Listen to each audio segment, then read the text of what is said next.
Sorry. Yeah. It's getting there. Yeah. This one.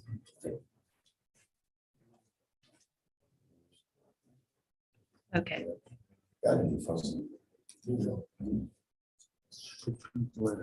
Okay. All right. I call this meeting Ocean Highway and Port Authority to order for Wednesday, July 13th at 6:02. Please stand for the invocation and the pledge. Commissioner. Most gracious Heavenly Father, Lord, we do thank you for this day that you blessed us with. We thank you for this great country that we live in. We pray now, Lord, that you would give us wisdom and discernment as we meet for the citizens of Nassau County and make decisions for them. We pray for our first responders and our servicemen and women that you would guide and protect them. We ask all these things in Jesus' name. Amen. Amen. Please join me in the pledge of allegiance. I pledge allegiance to the flag of the United States of America and to the republic for which it stands, one nation, under God, indivisible, with liberty and justice for all. Thank you, baby. Oh, yeah. Roll call. Commissioner Hill. Here. Commissioner Hannah, Year. Commissioner Franklin, Here. Vice Chairman Cole, Here. Chairman Fullwood. Present. Thank you. All right, do we have any comments from the audience? None. None?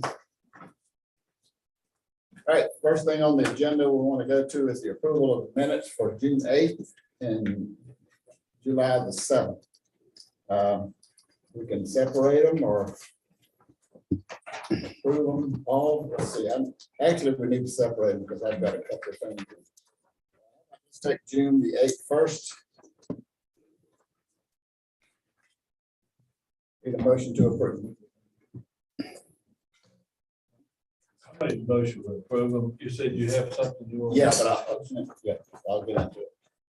Just need approval. In a second. I'll second it. All right, motion been made and seconded to approve the minutes for June the 8th. Any discussion? Changes? I've got one. Under report executive director, you said he met with the Customs and Border Protection. That should be, we met, he and I, both of us. Okay. Okay. And master plan update. Says there will be a public meeting scheduled for June 29th. That should be August 29th. Or what's the actual July. date for that? At that meeting, they public said meeting. June Yeah, 29. Okay, we'll leave it in there, but that's not correct. it's been moved. Yeah. It's been moved Right. after. So we'll have to go with what was at the time. All right, very good. That's all I got. Any further comments? Hearing none, the minutes will stand adopted as amended. Minutes for July the 7th. Motion and a second, please. A motion that we accept July 7th. Motion has been made and seconded to accept the minutes for the workshop for July the 7th, 2022. Any discussion? All in favor, say aye. Aye. Opposed, no. Motion carries. All right. Let's get into the meat of this meeting.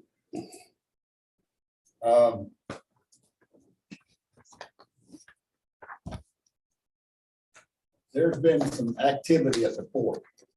I'm sure all of you know about it because all of you are here.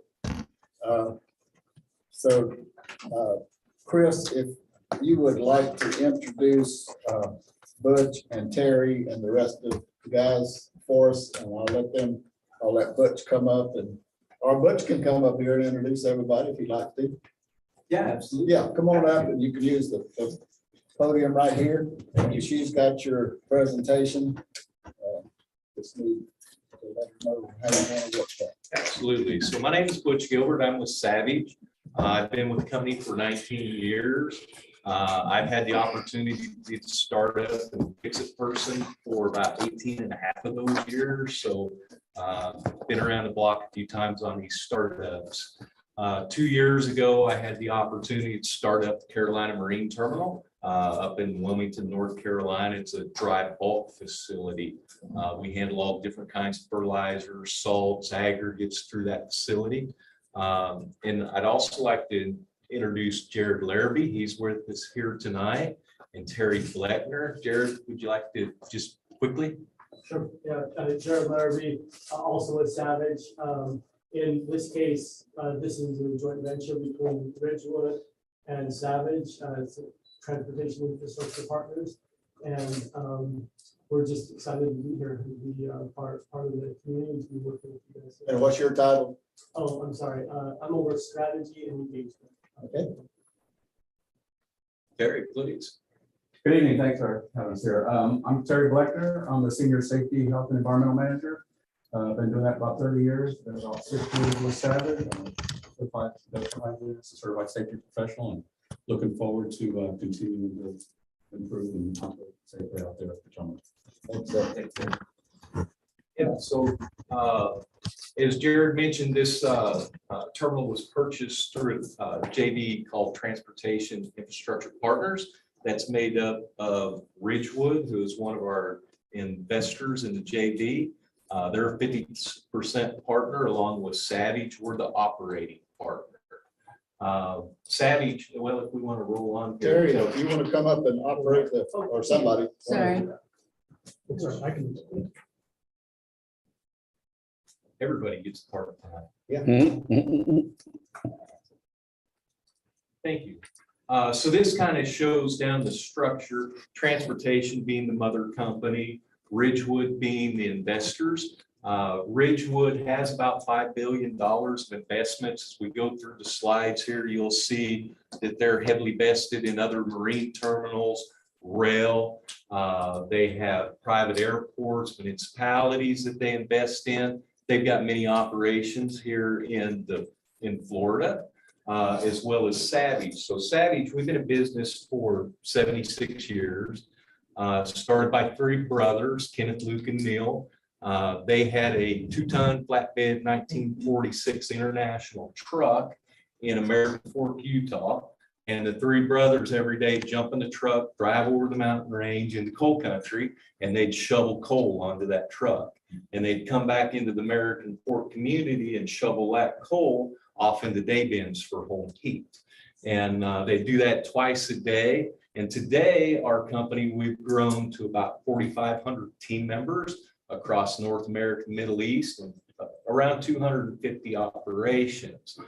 We have ports and facilities all along the coast from Brownsville, Texas, all the way around through Florida up to Nova Scotia, Canada. Anything you'd like to add there, Jared? Just reiteration that family-owned business, still privately owned, and our intention has always been, we actually have a document we call our vision and legacy document that 3 brothers put forward, and that's our kind of bread and butter from our culture, really about the integrity that we have in the culture of the company, and always trying to do the right thing, find a better way, and make a difference. So they're kind of our 3 value statements. We'll talk a little bit more about that. Yeah. Thank you. Do you mind? Yeah, sure. So this one just really highlights some of the things I talked about as a joint venture and with our partners. We're really interested in making sure that we're having these 3 things here. So making sure that it's a win-win relationship that we do, and that's not just win-win among the partnerships. That's with the communities, with the team members, and whoever we're working with. And it's a win-win for everybody. Relationship based. We want to be here. We want to be part of the community as much as we can. Want to make sure that we're doing things that are for the benefit, the benefit of everyone involved. And then deep expertise. We want to make sure that we're bringing expertise to the table. That's why folks like Terry are here, and we'll make sure that we're always trying to bring our best operating game in everything that we're doing. We're upping the game as much as we can as we operate. So Ridgewood, do you want me to talk about this? Yeah. Yeah, so Ridgewood, this is just a real quick overview of Ridgewood rather than talking to the specific slides. There are a lot of areas. I think one of the main points, they actually do have a lot of operations here in this area, a lot of experience working in in Florida. And we think that that's a great thing that they bring to the table, as long as a number of other areas where they operate. Then this just highlights again some of the other areas that they operate, types of assets that they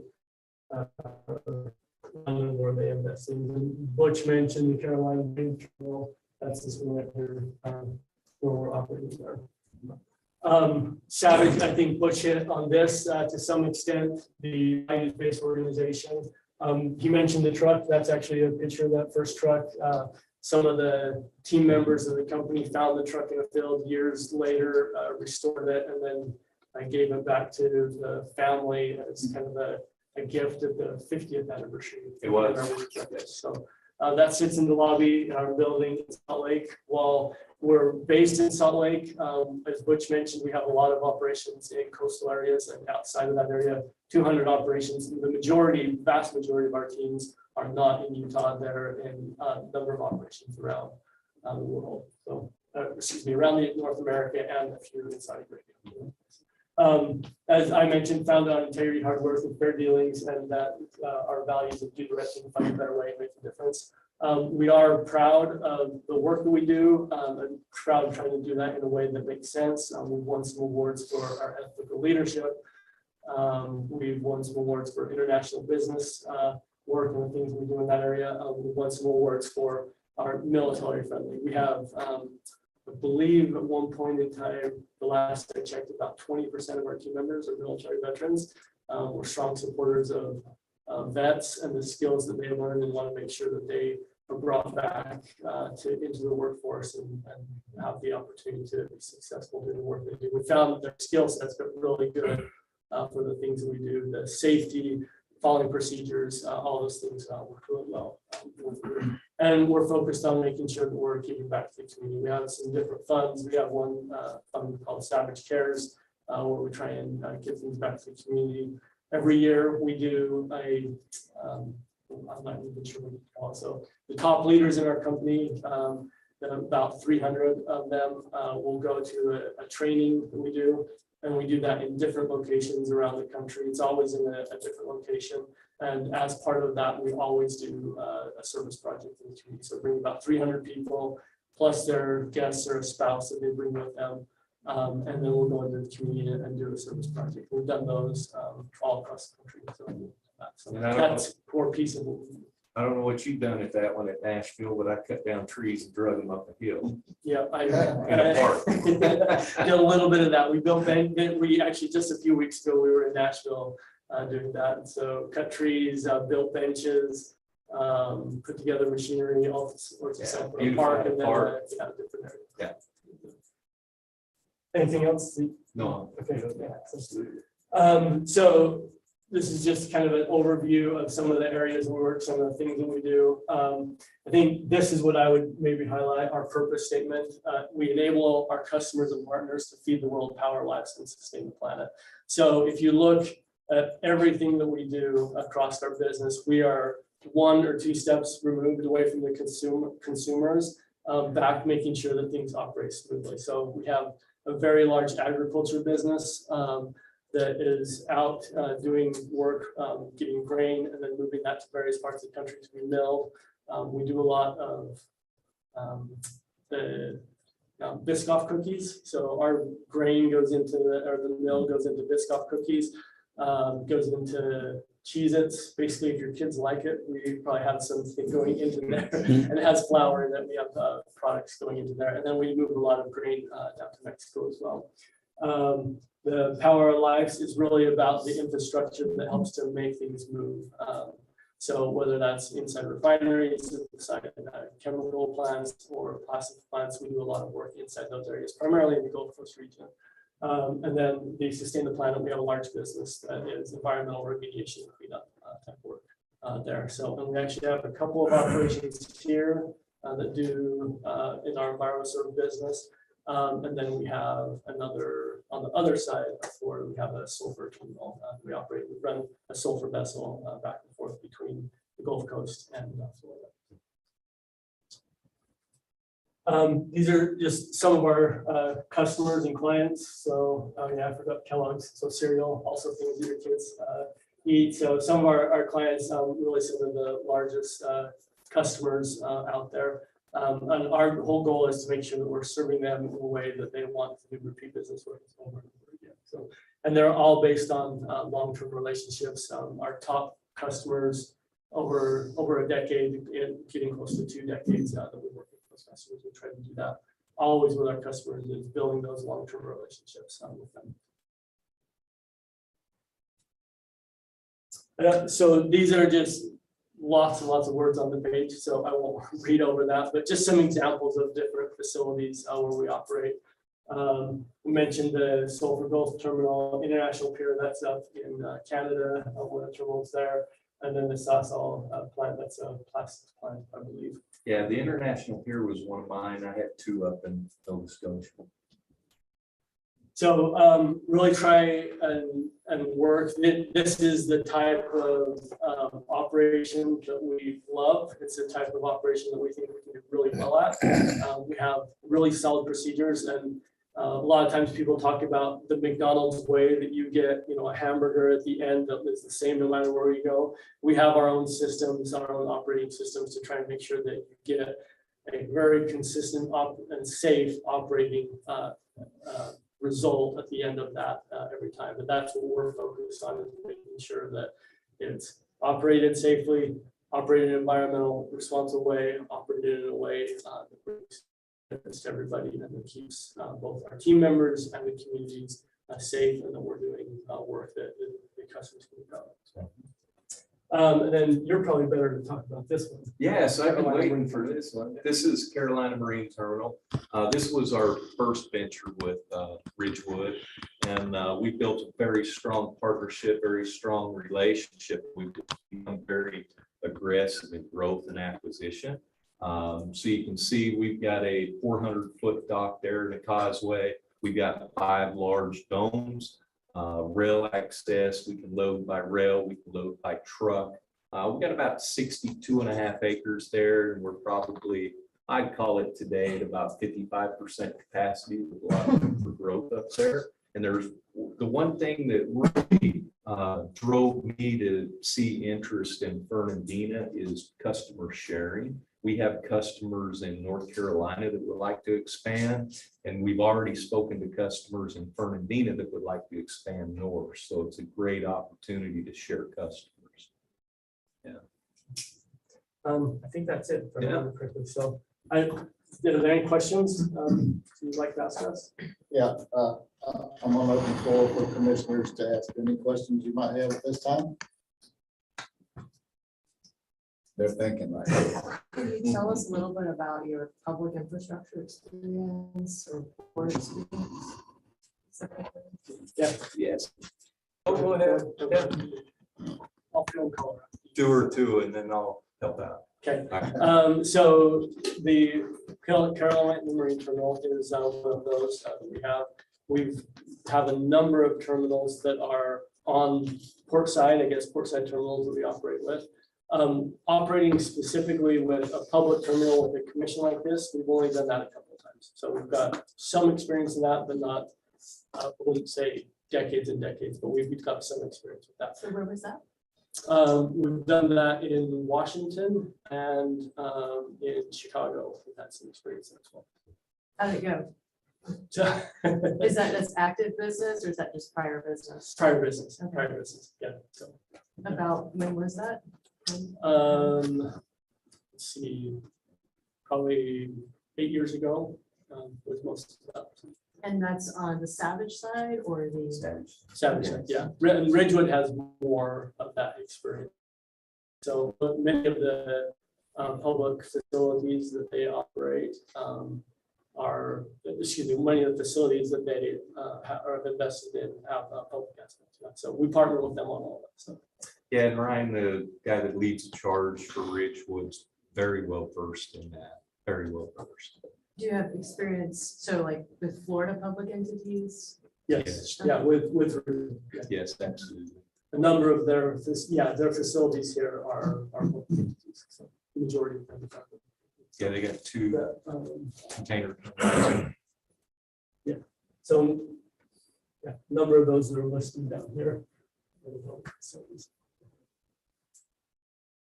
I don't know all the specific ones. We try and just go back and confirm it and get back to that. If you would like more information on that.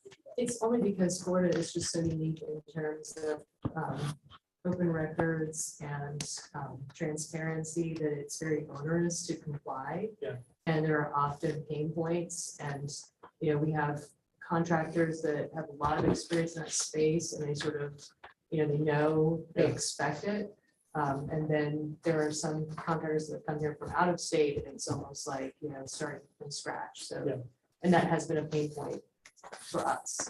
So a number of the West Coast facilities that we operate were very similar. A lot of open records, public records type things. We realize that that's going to be unique to each state, and the laws based in those states. Our attorneys and Patrick have actually already been sharing some information back and forth on that. And that's an area that we know that we need to continue to kind of ramp up our knowledge. So it's definitely an area that we want to make sure that we're in compliance with and that we're following appropriately. So Rich and I were talking a little bit about that as well. And to build on that, Jared, we've got environmental director in Salt Lake, and we operate all 50 states. So we've got environmental stewardship, obviously, is high on our radar as well. He's on the move material next to open water, so we'll make sure that our tanks, our stormwater, and all that stuff is in line with state regulations. Permitting's in line. Permits. And I have one more question just about the transaction. Was it an asset sale or a stock sale? So, you're probably in a better Equity or position. stock. Equity, okay, yeah. Notice one of your maps, you're saturated here in the 50 states. You do have a global Japan or China, where was We, Middle East. that the only one? is that the one that you were referring to? Yes, sir. It seemed like there was one. So active operations in the Middle East. The green ones are where we've done, that's really small, actually, but that's where we've done project work. So we've done project work in a number of other areas besides that, but current active operations in the Middle East, we have 2 or 3 operations. Thank you, sir. They refer to you as a global, and Yes. and that would, Yeah, absolutely. without that. Yeah, absolutely. So you've closed? Yes. Okay, what was the closing date? Last, July 6th. thank you. Wednesday. Right? All my days ran together. I haven't had a day off in a while, so. All right, Commissioner, this is a chance. So I know that Patrick put together a list, but I don't know how are we gonna discuss that or how do you want to handle it, Patrick? This is your meeting, not mine. Okay. So I know just each individually, we can't talk outside of the meeting, but we had some concerns just about the transaction because the first we heard about it was this week. I don't think that that's a secret. And I think that we were in some respects not surprised because, that there were discussions in the past that might have been on the table. But it's great to meet you all and, I want to get off on a positive foot. But I also think that part of that is sort of honesty and communication. And in the past, we haven't had that. And there are some existing disputes with the operator, litigation, which I'm sure you're aware of, which would have been part of your due diligence. So I think the public has an interest in knowing what is going to happen with some of these matters that pertain to the city, for one, the dispute for the pilot payment, which does include the operator. And I'm sure we'll have more discussions about that in future discussions on Absolutely. the record, your meeting and between your council and Patrick. Yeah, and I just want to say we're very excited to be here. We see a tremendous amount of growth opportunity here. History, it's kind of had its flows. It's doing good, but we have the ability to take it and make it great with all of the intricacies that we have as a company and everything that we have to offer. Internally, we have our own equipment group, we have an engineering group, we've got human resources, we call it people solutions, but everything's in-house right there.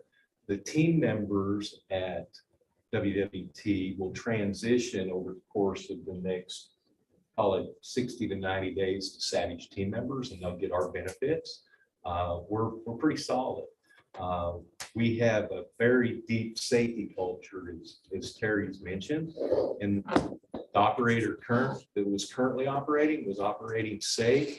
We will elevate that. I can assure you of that. Carolina Marine Terminal, Jared spoke of our operating system. It's called S7, Savage 7. It's broken down. It starts with customer, team members, SH&E, and it just moves on down. But the S7 is our roadmap for success at every operation. It has standards and measures, and every operation runs off that. And that's why we're kind of like McDonald's. I've literally taken customers from one operation to another, and they said, you know, it's kind of like being at McDonald's. You know what you're going to get before you get here. I don't know if that's good or bad, but I think it's pretty good. But we score those. So we do a self-assessment on an operation to check its health at the operation with the team. And then annually, we're getting ready on the 26th of this month, we're doing an appraisal where an outside team within the company comes and does an assessment to ensure that we're operating by the S7 operating system. So we really do what we say we're going to do. And I really do truly feel the team members are going to enjoy the change. They're going to enjoy our culture because I'll tell every team member out there, and I've already told a few of them, to be successful with us at that terminal, you got to show up to work on time. You actually need to do what we pay you to do. You got to work safely, and you got to have fun while you do it. And if you do that, you can be successful. It's term. We'll keep them safe, and we'll grow that business. Are you retaining? Everything's performance driven, of course. There's team members that have attendance issues. We'll address that. We got Savage Performance Improvement Process, SPIP. It's outlined and detailed, and we follow it by the book. Every operation and every company has challenges, but we try to work through them and take the team member back within the lanes to where we can retain that team member. But we're not looking to cut any positions. We're looking to grow and add. Did you make any contractual commitments regarding retaining pay, keeping benefits the same as part of the transaction? Yeah, they'll receive our benefits, and we're solid. We do a total wage analysis for every region that we go into and ensure that we're paying properly and the benefits are in alignment. I've had several phone calls, of course. And we talked about this as we move ahead to that. Our operating agreement says any change would have to be approved by the board and the operator. Explain how this was purchased, how that process worked, so we wouldn't have to worry about that. Yes, please. Our attorneys have actually spoken specifically about that, shared information about the board, not related to that, but at a high level, there's a higher level entity that we purchased 100%. So, and which had broader assets other than just the terminal. And so this was a piece of that. So, but the attorneys have spoken and worked through that as well. Did your agreement have any commitments regarding existing customers of the port and service level commitments for customers? We have an agreement with each customer that came with the acquisition that we'll honor. Is that answer your question? Right. So Yeah, you're stepping in and assuming everything. Are you making commitments to keep things flat for a period of time or no? Oh, no, we're not keeping things flat. We're looking for opportunity immediately, and I've already started doing that. There's nothing binding us to where we are today. We're looking where we can go in the future. But there is an agreement for every customer out there. We'll honor that and cater more customers in. So that we obviously would not compromise the work for the existing customers. Right, that would have to be a piece of it. So meeting the agreements that we have. Have you reached out to customers yet? Have you had the opportunity? Okay. We have, and we was waiting for this. They're anything like this, there happens to be a rumor mill that kind of floats around. So a couple of them's come to us already. We was waiting for the announcement tonight to really reach out to customers that will be on the phone first thing in the morning, to the ones that haven't heard or haven't reached out. I know you're aware of the facility and how big it is and the ability for you to expand the footprint. And you don't plan to come in and try to do that, is that correct? No, there's room for expansion within the footprint currently today. Right. So it'll be within the footprint, and then still we have the whole county with the outside of Bernadine. Yeah, absolutely. And once again, we've got great investors on both sides with Savage and Ridgewood. And Savage is a top operator. I can vouch for that. We've got the Economic Development Board is here today, and I want y'all to meet her before you leave. And we have Crawford Diamond, and we hope to be able to expand into Crawford Diamond. It's a very good place to, now that they've got water going out there and we'll have infrastructure will start coming up. We hope you'll look at that. And I know you will. Absolutely. Yeah. Absolutely. And it's utility, right?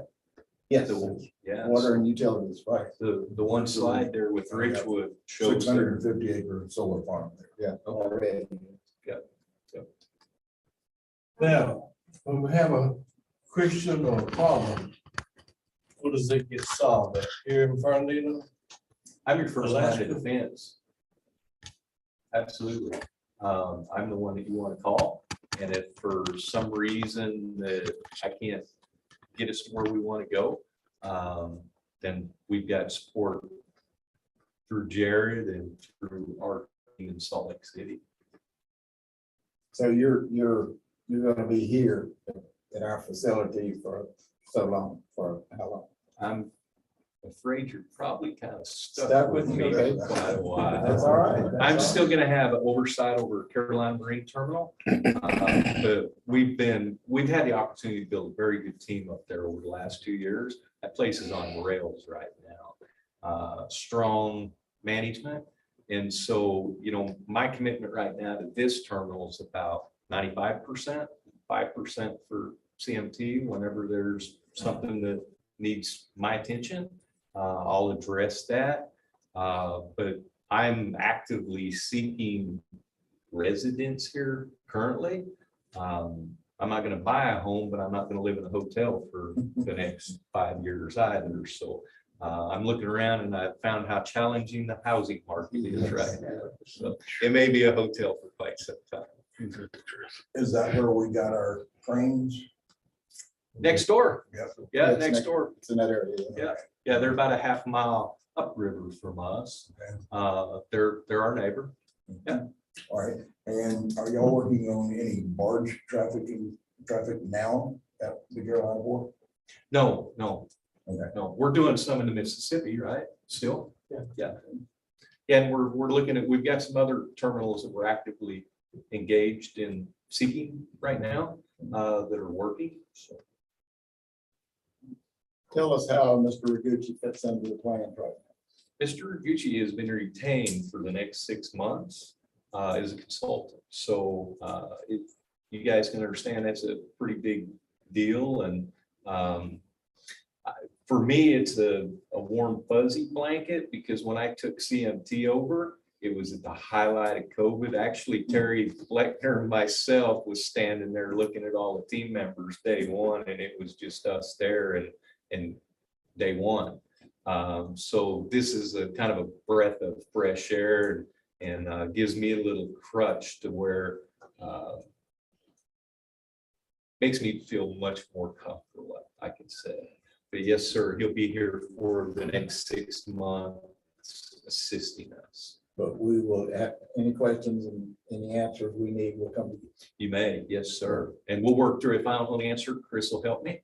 And if Chris tells me something that I'm not comfortable with, and I'll never see that happening, I will go on up to our support center because that's why we have those folks.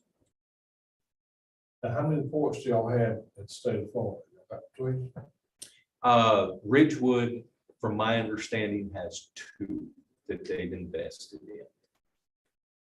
We have one, like Charlotte.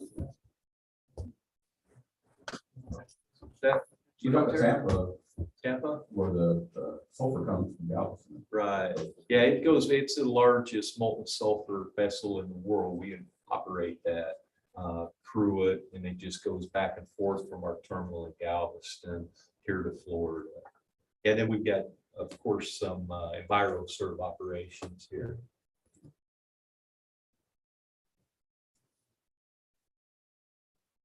I'm just getting warmed up here.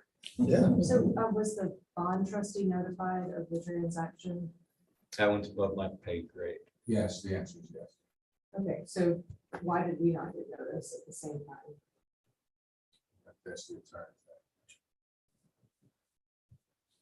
attorney. So in our bond purchase agreement, both your company and our board are supposed to receive notice of any correspondence under the agreement. Within a certain amount of time, but again, you could address that to the attorneys through Patrick. Bond trustee also did not. Are you planning to pay off the conduit bonds that we issued and your conduit bonds issued through the operator? I apologize, but I'm not versed to answer that question. That would be more of our legal. I don't know if you have, that'd be a bin question. So, yeah, that would be the better. Jude, so I'll Yeah, stop your I mean, hand. I can't speak for, but in all the negotiations. My intention is to keep the bond in place. And that's the ones that's outlined that's not been spent. No, this public bond issue that's in the hands of investors, 27.6 million has been dispersed. And, in fact, you really can't pay off the bonds until 10 years go by without severe penalties. You essentially would have to pay 10 years of interest if you pay them early. We're 4 years into the issue, so at some point, it's possible that we would be able to refinance those, but it's good debt, solid debt, and they've accepted it and taken responsibility. The JV has. Yeah, I apologize. That's our banking partners in New York City. That's those things. So the assets you're using, the land is owned by OPA, Just the a minute. crane is owned by OPA. We have to be accountable to the public for that. We apply for grants from FDOT. And we have to be accountable and make sure through Pierre and our lawyer that we are providing the right certifications. The conduit bonds, the operating agreement is the collateral for that. So You've talked to some of our customers already. Yes, sir. How about Summerside? Have you talked to anyone from Summerside? That was tonight, wasn't it? I spoke to Robin Bishop today, informed him of it. There he is. Mr. Bishop. Okay. All right. Any other questions? David, you got anything? No, I mean, I'm looking forward to working with these guys. I had the opportunity to see them this afternoon, this morning. I got introduced to Savage as a company several years ago in a different context. Could be a solid organization.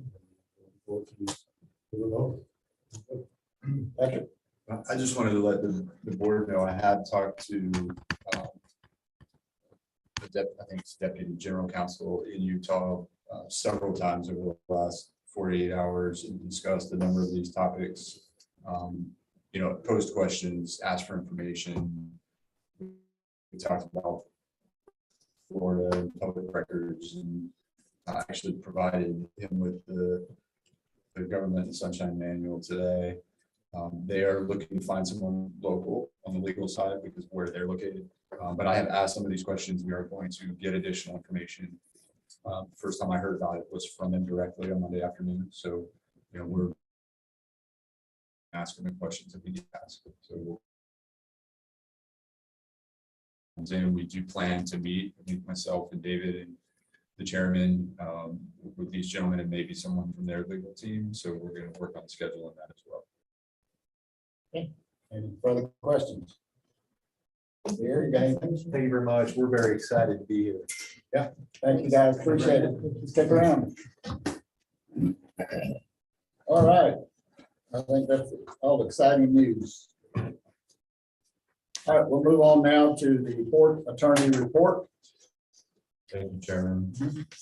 Looking to it, it's pretty self-explanatory. The only real addition on here that I have is we do have a hearing date in the Ross matter. We have pending motions for summary judgment by both OHPA and Nassau Terminals. Mr. Ross has filed opposition papers, and our hearing date is on August 17th. Everything else you can see. I'm happy to answer any questions you may have. It's been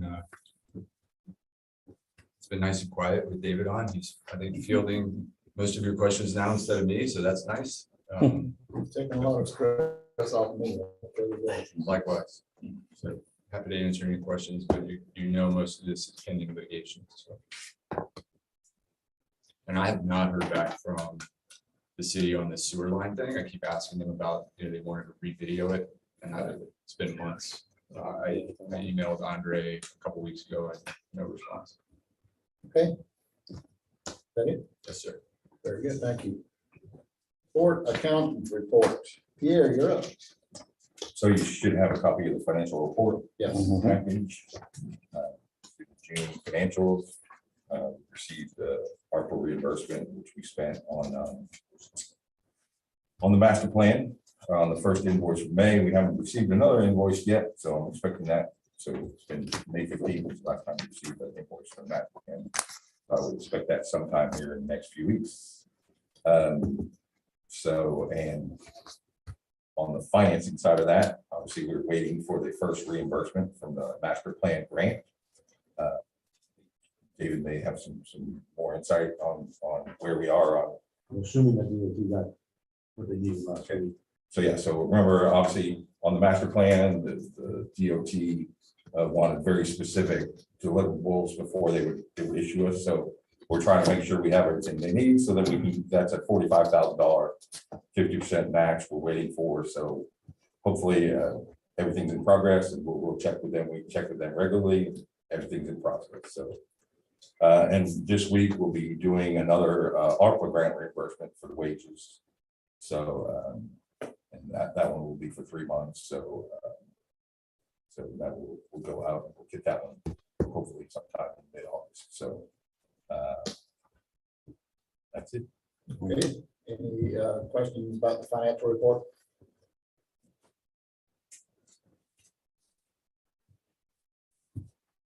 All right. Moving right along. Port executive director report. David, you're up. Thank you, Mr. Chairman. Been a busy month. A lot of meetings. Had a good conversation with the Northeast District for FDEP. To make sure that I had a good baseline start with on all the resource and regulatory issues that have been going on historically at the facility. So we're working together on developing that baseline, make sure that we're in good stead with all of our permits and authorizations and so forth. So that's in the works. We had a meeting this afternoon with FDOT, the railroad, and city regarding the crossing, railroad crossing on Front Street and Dave. It's been a safety concern of ours for a while, and so we met on the site with those folks. They're developing a plan of action, including installing another fixed crossbuck sign on the south side of Dade at the intersection with Front. And then they're going to work on plans, specifications, and costs to do a full gated crossing there. As soon as they can get that into their work program, it'll be 2026. So we've got a little bit of time ahead of us there, but at least we got their attention. It's in the works, and they're committed to making that happen. So Big safety issue. We need to get that resolved. yes, sir. I'll be participating tomorrow with Sherry and her team and Jack's USA in a regional conversation about economic development. So I'm looking forward to that conversation.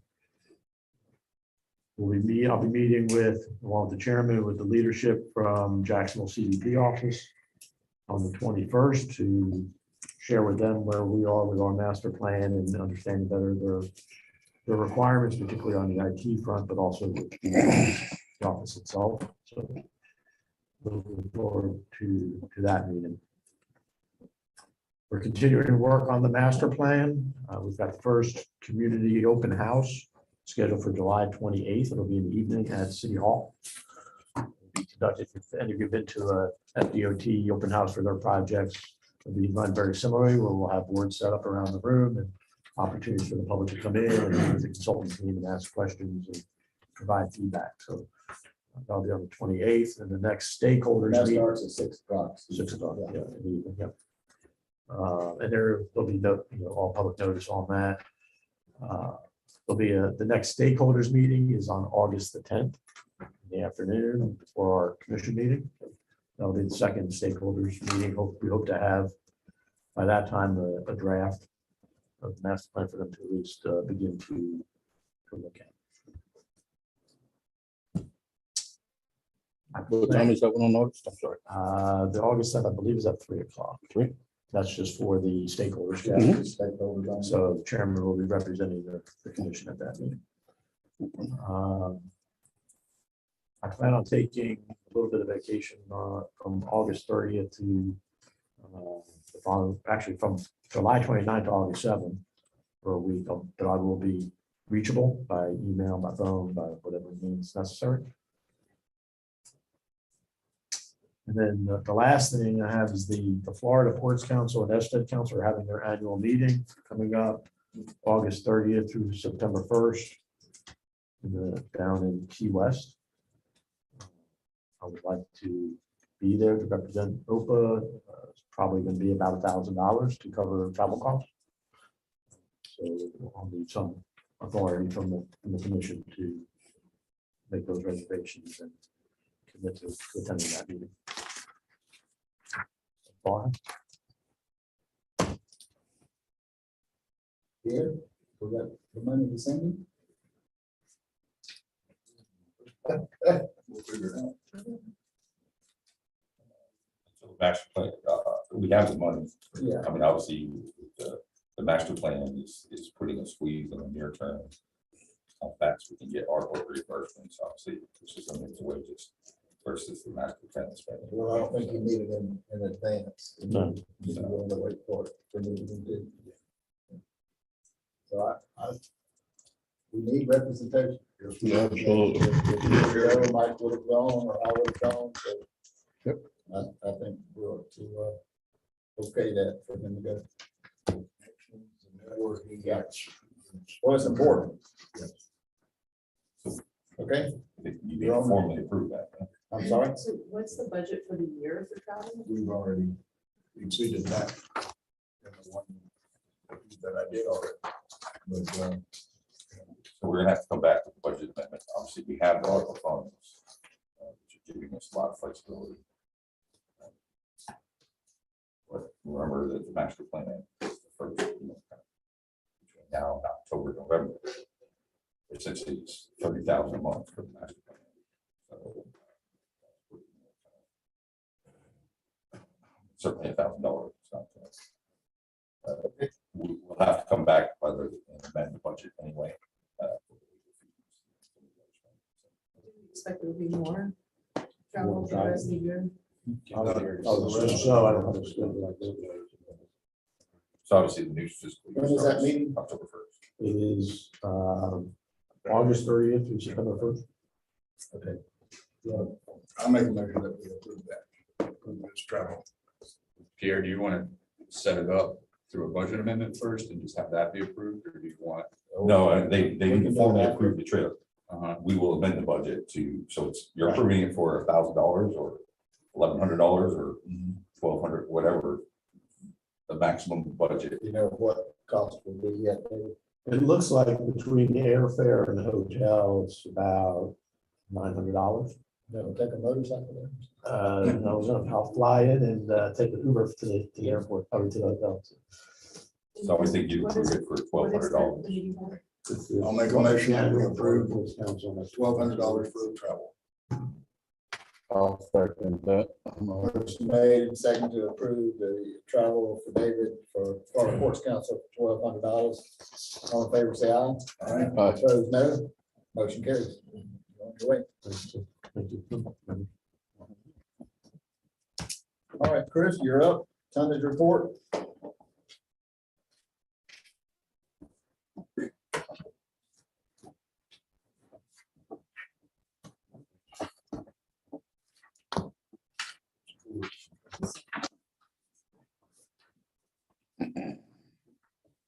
While he's doing that, I just want to apologize again for meeting in this small location, but because of election and the supervisor of elections is, she's having meetings in our chambers, so we're not able to use those, so we have to be here for November.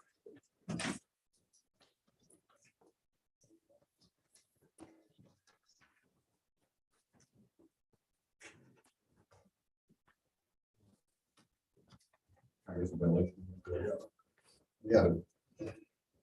Where's the? There's lock. Where is it? There's one back wall that looks like it's sealed.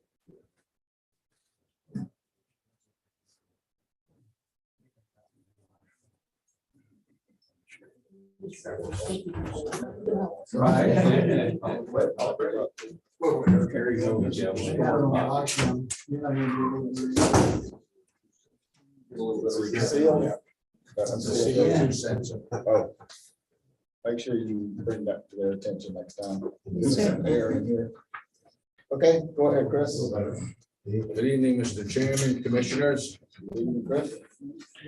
Tonnage report. Total general tons for the month of June, 46,633.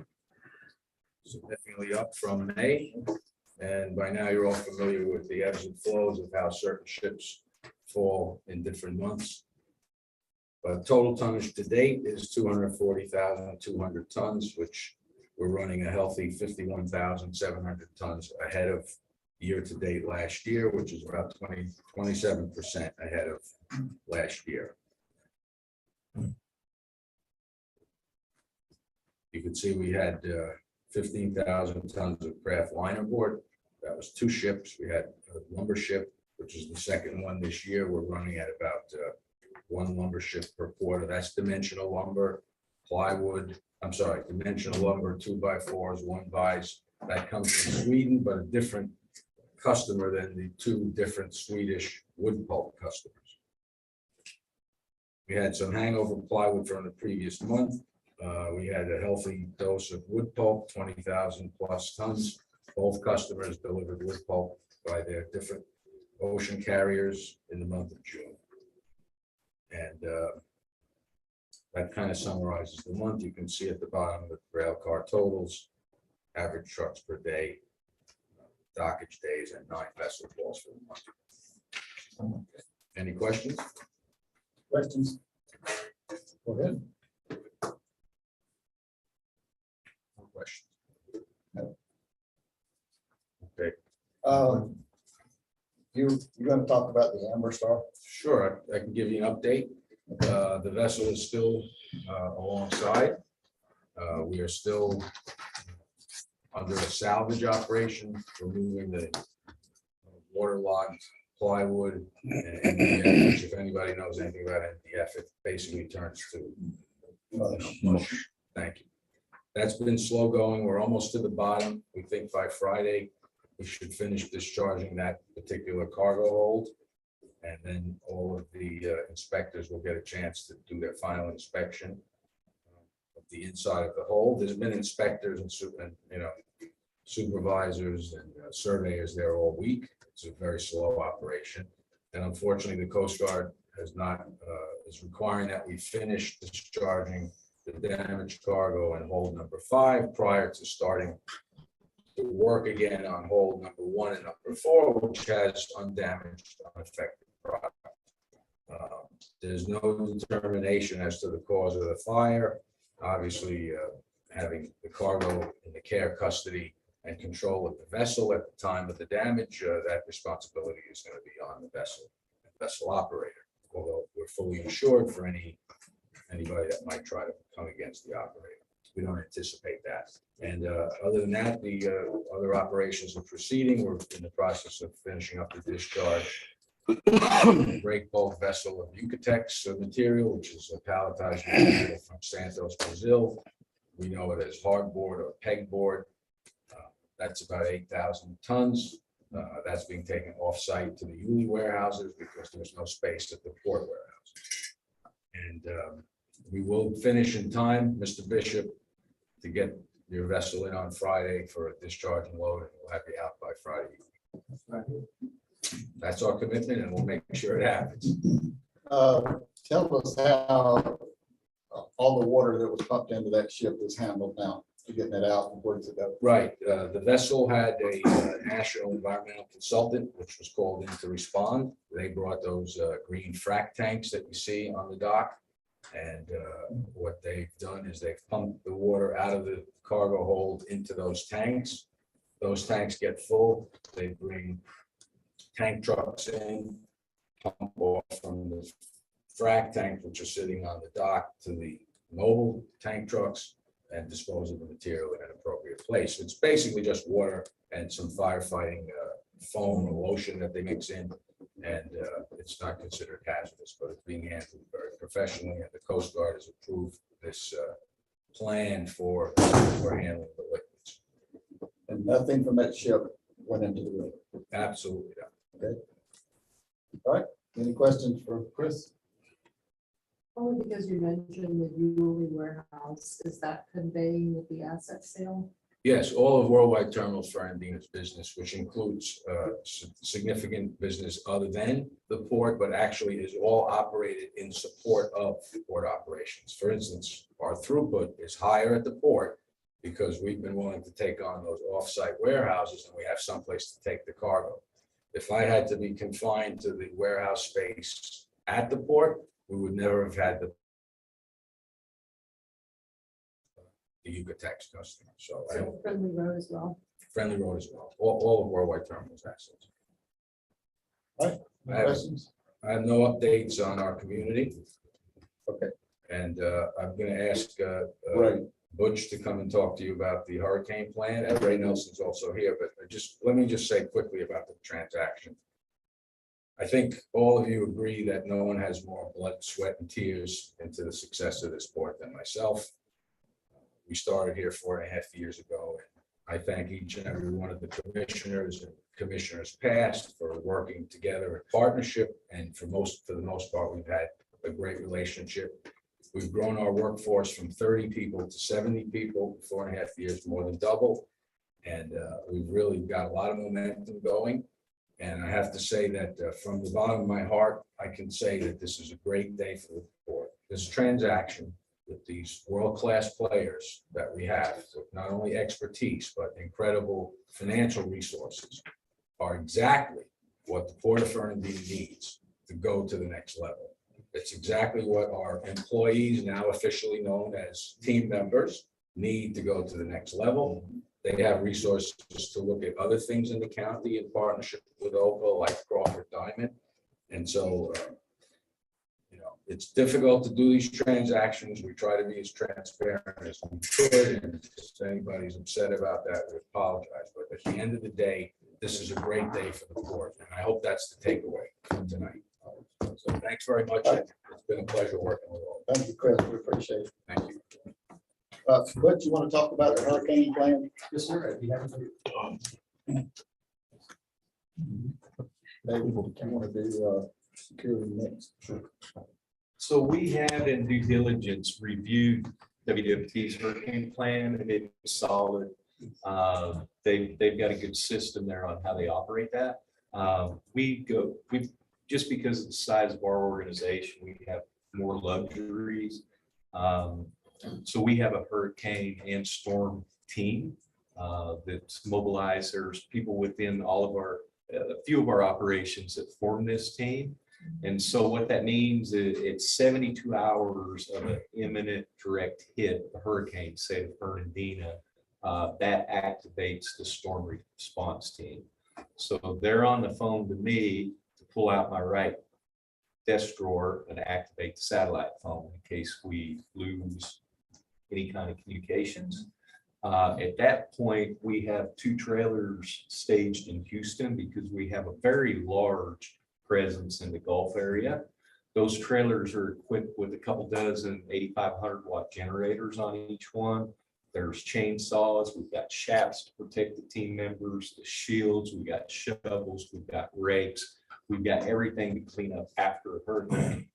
The generators are meant, and that will be at 72 hours, those will mobilize with Savage trucks to Fernandina, be sheltered in a safe place. Once the storm passes, the generators will be distributed to team members that have lost power. Because what we need to ensure is that they're secure, their families are secure, to where at that point, when they're good at their home, they can come out and make sure we get the port up and going, because without the team members, we can't do anything. So they'll have the tools, the supplies that help us to get up and going. Terry will be, we took the same, Carolina Marine Terminal had a very sound and solid hurricane response plan and an emergency response plan. We took them to the next level. It's state of the art. We'll do the same thing here. We'll be prepared for hurricanes.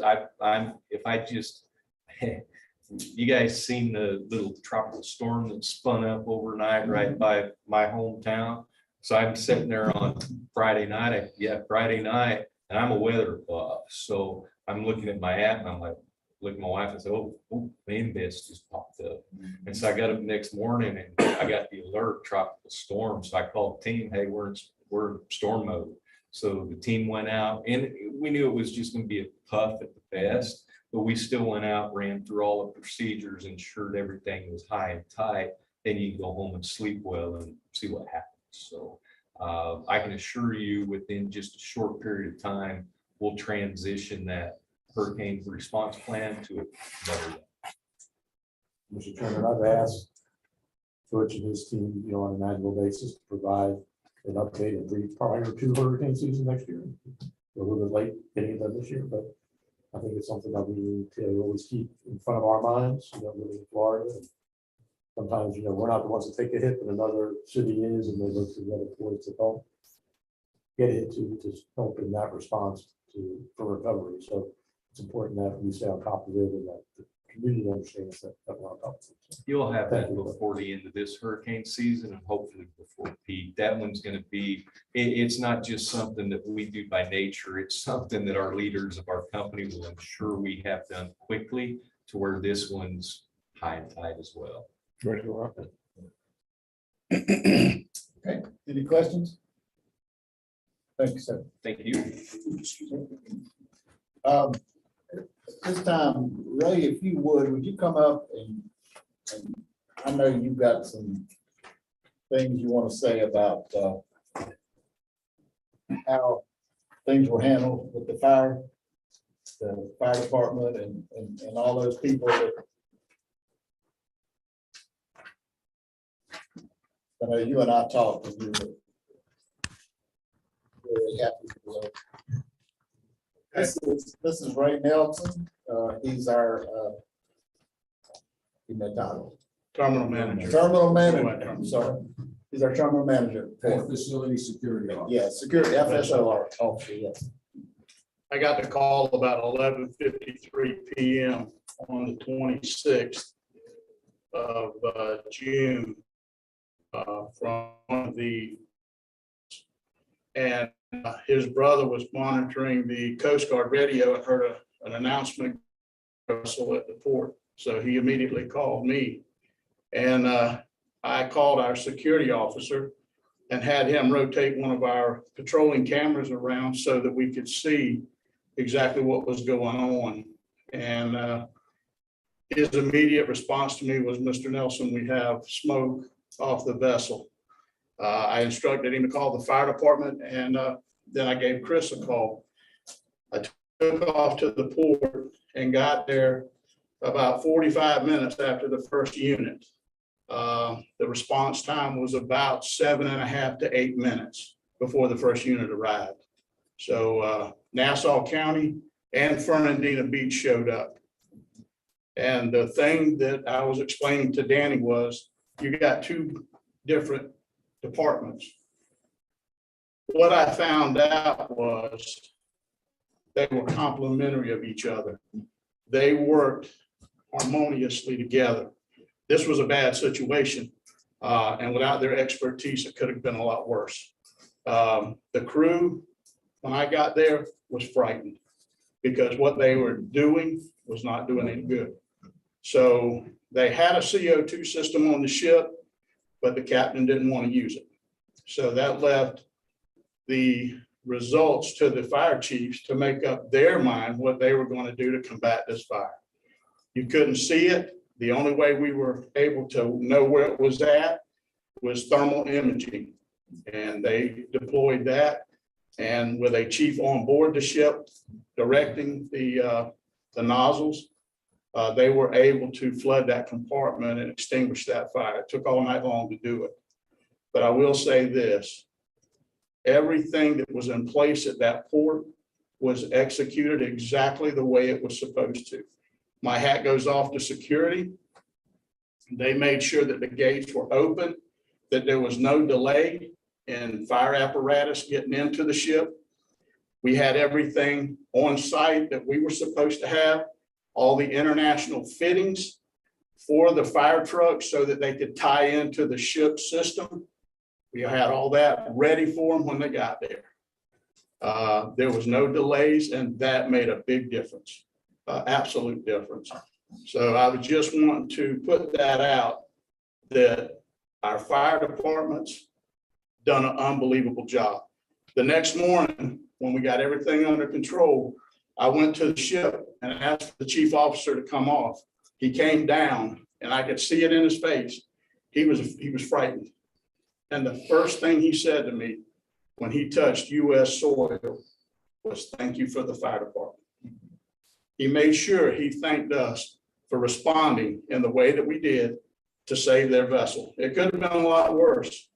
I mean, I think everything that happened was minimal. As far as the actual fire destruction, the water is what got most of the cargo. So, and like Chris said, the Coast Guard was on the spot. The actual lieutenant from Jacksonville and I showed up at the same time.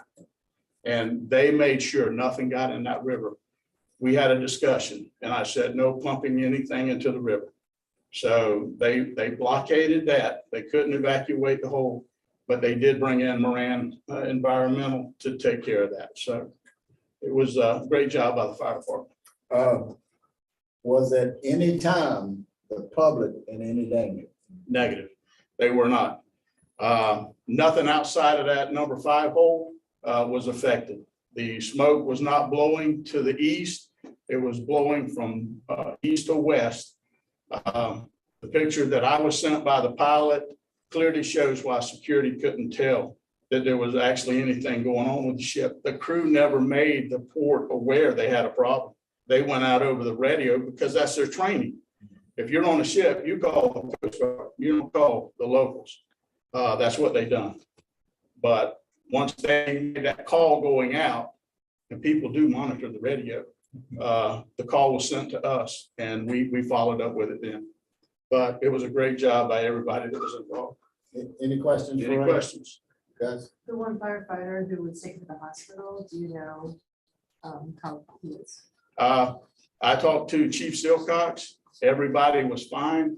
I did see the one firefighter on the stretcher, and it was heat related. They had full bunker gear on, and after you go up 30 feet of gangway, he was probably ready to come back down when he got to the top. But it was all because of the bunker gear, and I mean, they were ready to go to battle. But those 2 chiefs that were there called it off, and they brought in a snorkel. And when they went to work with that 5-inch line, it was over. That fire was going to be done with. So So the firefighter's okay? yeah, Okay. yeah. I talked to Chief Silcox. Everybody was fine, and he was the only one that had any problems. Thank you, Ray. Okay.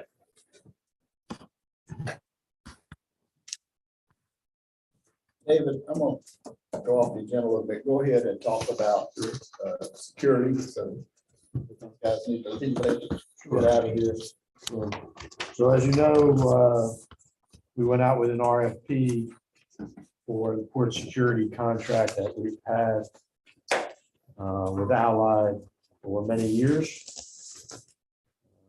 We advertised the RFP on our website and on the Florida Ports Council website. We actually received 2 bids for that contract.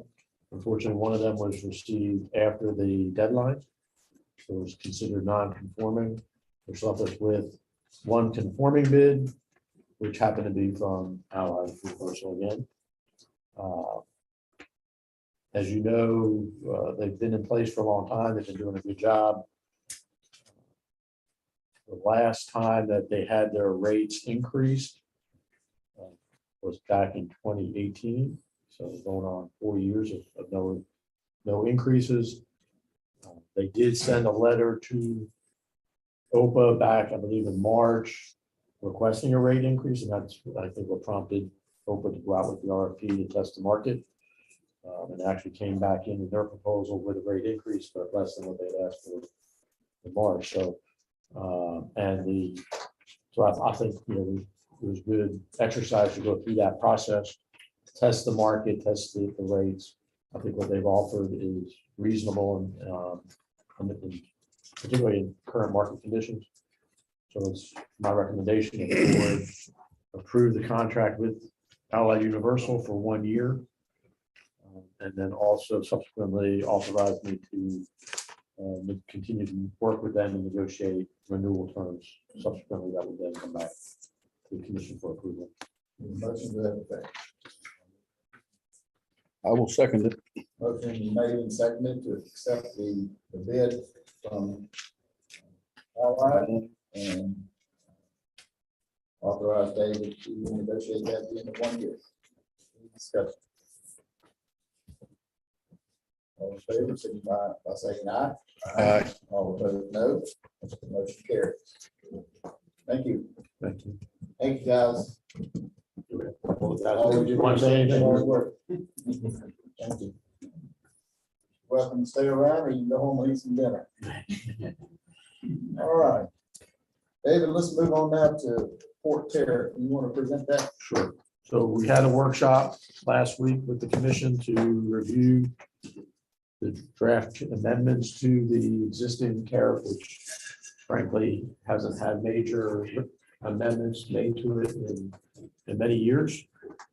A pretty extensive review of the entire tariff, working with Chris and his team as well. And we also, as the commission recommended, we shared the draft with outside legal counsel who works with the FMC to make sure that we were in good stead. He made a few recommendations, and Patrick and I were able to incorporate those changes, which were really more clarifications, I guess, on the process. I did include in the agenda item that went out earlier in the week an additional item that we did not talk about at the workshop, frankly. I had talked with Chris about it some time ago when we first started to work on the tariff, and we just kind of set it aside and really didn't explore it much. But the item deals with fuel bunkering. So, current practices, our vessels from time to time receive bunkers at the terminal. We really don't have in place currently a mechanism to either regulate that activity or receive revenue from that activity. These are commercial businesses that are benefiting by the facilities that we provide and from our customers. So it's not an atypical practice. What I included in the draft was language essentially right out of the Jacksport tariff that deals with the bunkering issue. And what it provides for is an opportunity for us to establish essentially a business permit for them to operate on the port, which allows us to capture licensure, insurance information, and the like. We're dealing with potentially hazardous materials, and we want to make sure that, they've got the right credentials and insurance in place. And it allows for us to charge a flowage fee on that fuel. So I sent you all an email regarding that and included it in the draft. If you're comfortable with that language, I would recommend that we approve the tariff as presented to you at the workshop with that one addition. Open any questions. At larger port, bunkering has got a lot offshore. Mixed, Yeah, it's a mix. mixed, Yeah. but we will not do bunkering. It's my understanding current practice is that the vessels do not receive it by barge. I'm not sure if that's an economic decision or some other reason why that doesn't occur, but currently my understanding is that all the bunkering happens by truck. Okay, So does the change, because I'm not pulling that one up readily, does the change include the right to audit the bunkering? Yes. Okay. And provided that we- I'm just wondering, David, we haven't connected this. Are there any other changes that need to be made given what's happened this week to this document? My understanding, no, because as I understand from our conversations with Butch and his team is that they're going to continue to operate as worldwide national terminals. So all those references remain the same. Clearly, and I think Butch has had the opportunity to at least look at the draft. Provide to him as part of their diligence. Clearly, this is, it's not a document that's written in stone forever. This is something that this commission should address on at least at minimum on an annual basis. Chairman and I have talked about maybe doing another review towards the end of the year, calendar year. There will be opportunities for us working with Butch to see other amendments that might need to be made for clarification of it. I'll make a motion to accept the tariff plan as written. motion made and second to finally accept the tariff as presented. Any discussion, further discussion?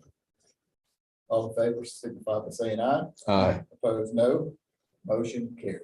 Thank So, you. so the next step will be to convert that red line into a clean document that Roseanne and I will work on, and then we will post it on our website and file it with the FMC and the Surface Transportation.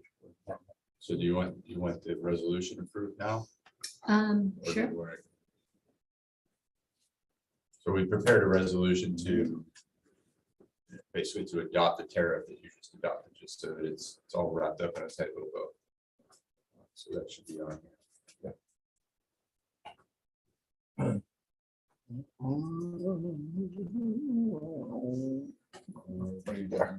Same night. Just ratifying your decision. So because it's in consultation with the operator, are they supposed to sign this also, accepting it or no? It's all right. And we don't want that. Yes, that's it. Okay. Motion to accept the resolution. I'll make a motion to accept resolution 2022-R01. Motion been made and seconded to adopt resolution 2022-R01. Any further discussion? All in favor, signify by saying aye. All Aye. opposed, no. Motion carries. All right. We're on. Thank you. All right, I've got one item about the Customs House. Apparently, I'm gonna turn this over to David after the meeting, but apparently the cleaning service we hired, they're not doing the job. They have not shown up. I called the owner of the company personally and told him about it. He said he'd get it straightened out, but apparently they haven't. So I'm gonna authorize David, if it's okay with everybody, to look into that, figure out what's going on, and I have a name to give him if to look at another person to come in and clean and get him to get that worked out, and then we'll bring it back to the next meeting. Last time they showed up.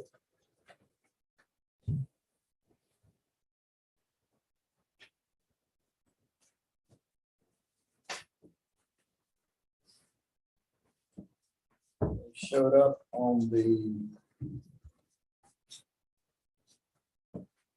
29th of July. June. I'm sorry. Yeah, the 24th of June. Have we been paying them for the full service or we've been paying them for partial service? So we're paying for the full service. How many months have we got this partial service? I don't know. You mean how many times they didn't show up? I don't know. As far as I know, that was the only time. But anyway, the director called me and told me that they were having a problem. He didn't tell me how many times they hadn't showed up. But the last time they were there was that day. So we'll find out. They will look into it. All right. All right, let's. Is that it? Yeah. All right, committee reports, port security. I don't have anything for security unless Ray might have anything. You got everything all right? Nothing at this time, Danny, other than the normal Right. daily issues that we handle those. Okay. FDOT, we have a meeting with FDOT when. Tomorrow. What?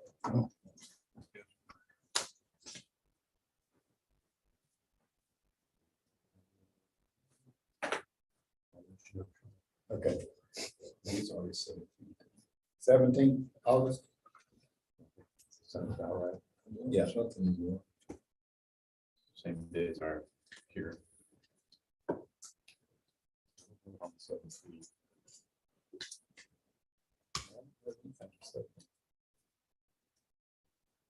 We'll figure it out. Yeah, but it's next month. Okay, I have John 20th. 20th. Thank you, Roseanne. Keep them straight. All right, Customs House, Commissioner Franklin, you got anything further? No, I will tell you that everything is done on the Customs House. There's a few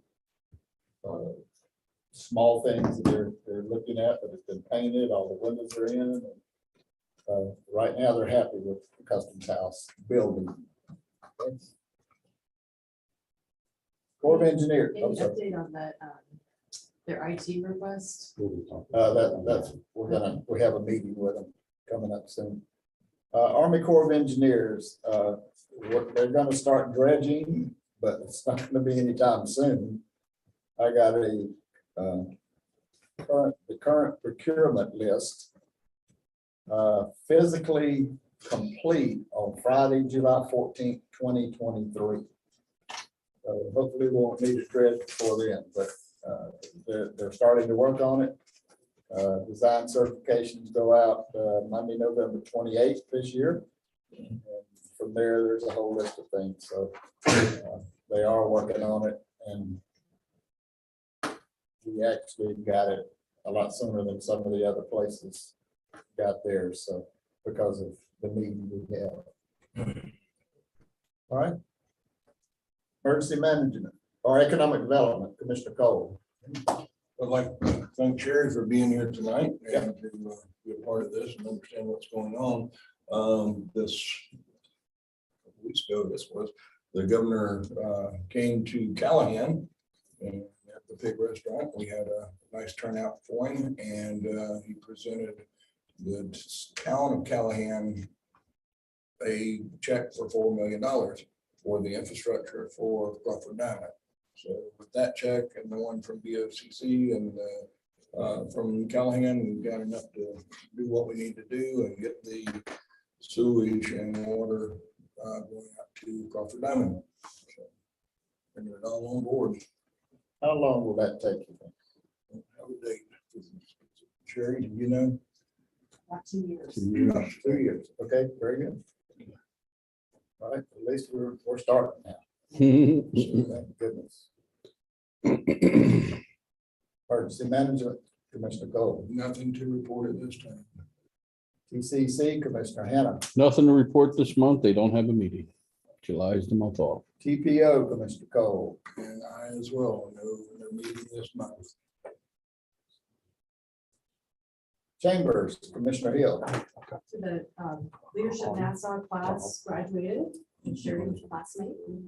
They are accepting applications for the incoming class. They said so far they've had a record number of applicants. Really? great. The chamber is also focused on membership drives, and so they're going to be pushing out the member event, which they're encouraging all of their members, which OHPA is one, to participate in some form and to encourage membership in the chamber. And just a lot of that is like their marketing, the number of like hits they have on the website. It's something like 10,000 hits or something monthly, like it's such an astronomical number.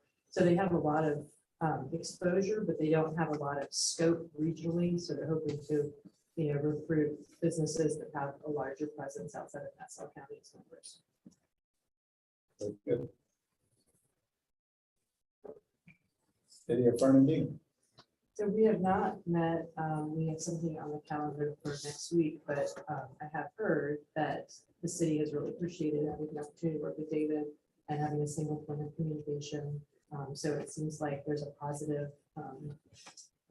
air afoot since you've joined. So thank you, David, for that. Taking that heat there. Take it deep. I know, we're out quickly. Administrative officer, administrative office manager report. My report is in the packet. May I Alright. take this time to ask for board direction? Sure. I brought this up about Mr. Kaufman's TWIC card registration. And the board from last workshop deferred to Mr. Laporte. So can I go ahead and pay that? We need the okay to pay for David's TWIC card. You need a motion? Yeah. Make a motion to pay the board. I'll second that. Motion made and seconded to pay for the TWIC card. Any discussion? Yeah, so I would say, I'd like to have some budget for the year for expenses. So if they're, so we have a sense of what we're looking at. The TWIC card is good for 5 years. Yeah. So, yeah, so that we're not, approving each individual expenditure. Anything else? All in favor, say aye. Opposed, no. Motion carries. Thank you. Any other items to be brought by the commissioners? Yes. As y'all know, I decided not to run this year for re-election. I'm getting too old to be serving on this board. I'm not working as good as they should. I've talked to people from all three of the candidates that applied for this job, and there's 3 good ones that's applied for it. But I personally, support Mr. Williams. I think he's the best qualified for it. I totally agree. Absolutely. I've enjoyed the last 11.5 years. Be here to November 17th, and after that, I'll give you this computer back. Thank you, sir. Thank you. All right, anything else? Hearing none, this meeting is adjourned.